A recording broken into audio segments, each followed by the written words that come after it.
Welcome to this step-by-step guide on how to register and submit for the e-Inovasi competition. Go to the website shown on the screen, sign up if you don't have an account. Otherwise, log in. Click e-Inovasi competition and choose new registration.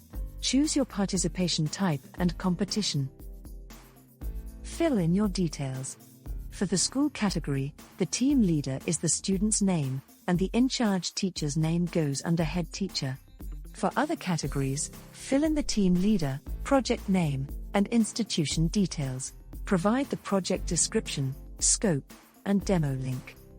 Choose your presentation language and click Next. Add your team members' names, with a maximum of 4 members. Tick the agreement box and submit.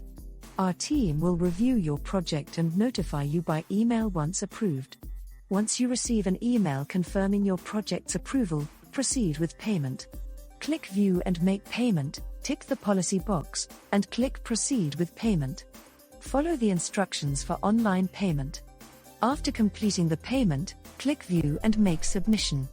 Insert your video link and upload your poster at the bottom. Then, click Submit Project. You have successfully completed the submission. Register now and showcase your innovation to the world.